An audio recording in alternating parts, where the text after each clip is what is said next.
भारत अब personal health passport की दिशा में बढ़ रहा है और उसके लिए आर्टिफिशियल इंटेलिजेंस की भी ज़रूरत होती है। और हमारे साथ ऋषभ हैं। ऋषभ समझना चाहते हैं। ऋषभ, एक तो कंपनी के बारे में अपना बता दीजिए आप कि कौन सी कंपनी। ज़रूर। मेरा नाम है ऋषभ शर्मा, कंपनी का नाम है थैलेमस इरवाइन और हमारा हेल्थ केयर का ब्रांड का नाम है गरुड़ा। जी सर। एंड हमारा फोकस रहता है आर्टिफिशियल इंटेलिजेंस में, एंड अभी मेरे को माना जाता है as one of the top experts in the field of AI. मेरे को रिकग्निशन मिला हुआ है नीति आयोग से, मिनिस्ट्री ऑफ एक्सटर्नल अफेयर्स से। देखिए, मिनिस्ट्री ऑफ टेलीकॉम के पास आज की डेट में वो एक बहुत ही इकलौता ऐसा पीएसयू है जिसके पास आधार का एक्सेस है, क्योंकि उनकी आधार सर्विसेज है। दूसरा, उनके पास डेटा सेंटर है बैंगलोर में, जो कि एक state of the art data centre है। नाउ जब हमने उनके साथ काम किया, उन्होंने हमें बोला कि ऋषभ, कैसे हम ये जो हमारा कोविड हेल्थ पासपोर्ट का कॉन्सेप्ट है, कैसे हम इसे रियलिटी में बदल सकते हैं, कैसे हम जो हमारी कोविड की लड़ाई है उसे एक डिजिटल प्लेटफॉर्म पे ले जा सकते हैं। तब आईटीआई और हमने मिल के एक पूरा इकोसिस्टम बनाया है जिसमें हम एआई का प्रयोग कर रहे हैं, ब्लॉकचेन का प्रयोग कर रहे हैं और आईओटी जिसे बोलते हैं हम, इंटरनेट ऑफ थिंग्स, इन सब चीज़ों का प्रयोग करके आज की डेट में हम लाखों करोड़ों की तादाद में लोगों का टेस्ट कर सकते हैं अगर हम चाहें, और उस रिजल्ट को इंस्टेंटली भी कंपाइल किया जा सकता है आईटीआई डेटा सेंटर को यूज करके।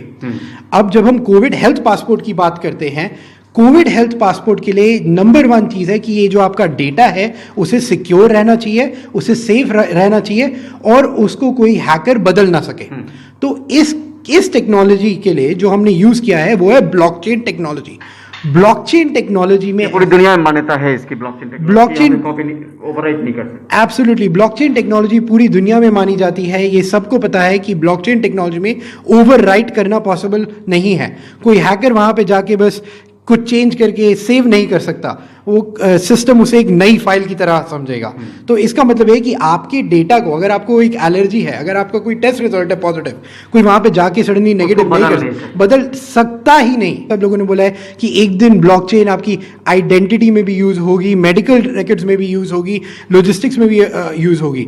अभी इसका सबसे बड़ा यूज रहता है बिटकॉइन में, जो कि बिटकॉइन आपको पता होगा जो हमारी डिजिटल करेंसी है। पर हमने उसी टेक्नोलॉजी को लेके उसका उपयोग कर डाला है हेल्थ केयर डेटा को लेके, ताकि अब कहां पे भी हो आपको कभी अपने डेटा की ऑथेंटिसिटी प्रूफ करने की जरूरत ना पड़े। एक आम आदमी के लिए इसकी उपयोगिता कहां होगी? एक आम आदमी के लिए इसकी ये उपयोगिता होगी कि जब वो दुबई से चलते हैं या फिर वो जर्मनी से चलते हैं, वो इंडिया आते हैं, या फिर हमारे इंडियन जो नागरिक है ये किसी भी बाहर की कंट्री में जाते हैं, अगर ये अपना टेस्ट रिपोर्ट भी लेके जाए, जब ये बाहर जाएंगे यूके कहीं पे भी, वो बोलेंगे कि we can not trust this piece of paper because एक पेपर जाली हो सकता है। परंतु जब ये डेटा ब्लॉकचेन टेक्नोलॉजी पे बैठेगा तब उस डेटा की ऑथेंटिसिटी को क्वेश्चन नहीं किया जा सकता। तो इंस्टेड कि आप यहां से चले, आपका जो कोविन से रिपोर्ट बनता है कि आपने वैक्सीनेशन लगाया, वो रिपोर्ट एक ब्लॉकचेन नेटवर्क पे अपलोड होता है। जब आप लंदन लैंड करते हैं, उसी रिपोर्ट को ब्लॉकचेन नेटवर्क के द्वारा एक्सेस किया जाता है। तो वहां की जो इमिग्रेशन अथॉरिटी है वो भी इस बात को मान सकती है कि अगर ये ब्लॉकचेन के द्वारा हमें ये डेटा आया है तो ये डेटा ऑथेंटिक है, ताकि इसके साथ कुछ टैंपर नहीं किया है। इसका मतलब है कि आपको वहां पे 7 घंटे वेट नहीं करना पड़ेगा सर, आप जल्दी से चल सकते हैं। नहीं तो आप सोचिए कि अगर आप काम के लिए अब आप यूरोप जाएंगे, किसी भी कंट्री में जाएंगे, हर कंट्री में हमारे नागरिकों को दिखाना पड़ेगा, हाँ मैंने वैक्सीन लगाई है, हाँ मेरा पेपर जाली नहीं है, हाँ मेरा रिपोर्ट ठीक है, वो एलिमिनेट हो जाता है। एक मशीन भी जो डेवलप किया आपने कोरियन कंपनी के साथ मिलकर, वो मशीन के बारे में बताइए कि वो कैसे। जरूर। देखिए, हिंदुस्तान में हमारा एक कॉन्सेप्ट है जो कि जब हमने नेशनल डिजिटल हेल्थ मिशन के बारे में पढ़ा, हम चाहते थे कि जो हेल्थ केयर सर्विसेज है ये एकदम डेमोक्रेटाइज हो, ये किसी के पास भी अवेलेबल हो, चाहे वो बस्ती हो चाहे वो हमारा शहर हो। तो हमने एक कॉन्सेप्ट है lab in a box. Lab in a box के हिसाब से एक मशीन डेवलप की है हमारे कोरियन बायोटेक पार्टनर है बॉडीटेक मेड इंक, उनके साथ मिलके। हार्डवेयर उनकी तरफ से है, सॉफ्टवेयर हमारा इसमें है। और उससे क्या होता है कि 50 प्रकार की हम डिफरेंट डिजीजेस का हम एक्चुअल टेस्ट कर सकते हैं। और एक इतनी छोटी सी मशीन रहती है कि आप इसे कहीं पे भी सेटअप कर सकते हैं। आप इसे केवल अपने एक बस्ते में लेके, आप सोचिए सर आज की डेट में आप एक बस्ते में अपने लेके आप निकल पड़ सकते हैं किसी भी गांव में, और अब आप उस गांव में जब जाएंगे, अगर वहां पे एक आंगनवाड़ी है, आपने वो मशीन रखी और उस आंगनवाड़ी को खून लेना आता है, तो आप वहां पे आपने एक छोटी सी लैब खोल दी है सर, और उसकी जगह कितनी, एक कॉफी टेबल की साइज की जितनी जगह की जरूरत है। तो कोई लैब बनाने की जरूरत नहीं है, कोई बड़ा इंफ्रास्ट्रक्चर की जरूरत नहीं है। ये सर एक बहुत ही रेवोल्यूशनरी कॉन्सेप्ट है जो कि IoT, इंटरनेट ऑफ थिंग्स और AI के द्वारा इनेबल होता है। अभी कितने टेस्ट की मान्यता अभी मिल गई है इस मशीन के जरिए? 50 टेस्ट हो सकता है, लेकिन मान्यता अभी फिलहाल जो आपने अप्लाई किया था जिसमें मान्यता आपको मिली है। हाँ सर, अभी जो है हमें ये ICMR से ऑलरेडी वैलिडेशन आ गया है कि हमारी मशीन के लिए, तो हम इसके टेस्ट कर सकते हैं। और इन मशीन्स को जब हम साथ में जोड़ते हैं, कोविड के टेस्ट कर सकते हैं, एंटीबॉडी स्पेसिफिकली, जब हम इन मशीन्स को एक साथ जोड़ते हैं तो हर एक मशीन एक कंपाउंडिंग इफेक्ट देती है। तो आप जैसे 100 मशीन्स को यूज करके आप कम से कम एक दिन में ही 5 घंटे में आप 10,000 टेस्ट कर सकते हैं। सिर्फ केवल 100 मशीन को यूज करके 5 घंटे में 10,000 टेस्ट। एंड क्योंकि ये IoT इनेबल्ड है, इसका जो डेटा है वो इंस्टेंटली कंपाइल हो जाता है। आपको जैसे सर अगर आप देखेंगे करेंटली, जब हमारी ये जब दिल्ली गवर्नमेंट ने ट्राई किया था सर्व सर्वे का, उनको थोड़ा सा समय लगा था उस समय डेटा को कंपाइल करने में। इसका रीजन ये है कि उस समय कोई टेक्नोलॉजी ऐसी थी नहीं कि वो इंस्टेंटली ये सारा डेटा कंपाइल कर दे।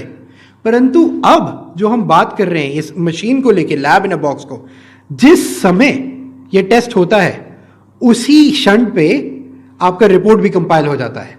तो अगर आप 10,000 लोगों का टेस्ट कर रहे हैं, वो 10,000 लोगों का रिपोर्ट भी इंस्टेंटली रियल टाइम कंपाइल हो रहा है, जिसमें वो पूरे एनालिटिक्स दिखा रहा है हमारी गवर्नमेंट को समझने के लिए, परखने के लिए क्या इसके ट्रेंड्स हैं, कौन लोग हैं जो कि गंभीर सिचुएशन में है, जो लोग पॉजिटिव भी आए हैं और घर बैठे हैं उनके सिम्टम्स कैसे हैं। अगर आज की डेट में आप जानना चाहेंगे कितने लोगों को खांसी हो रही है जो कि पॉजिटिव है, वो सिस्टम आपको दिखा देगा।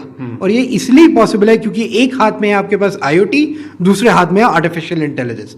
जब ये दोनों जुड़ते हैं तो हमारी जो लड़ाई है कोरोना वायरस के अगेंस्ट, ये हम एक डिजिटल बैटल ग्राउंड पे लड़ रहे हैं फिर। और इसकी वजह से सर आप समझ सकते हैं कि कितना बड़ा इम्पैक्ट आता है।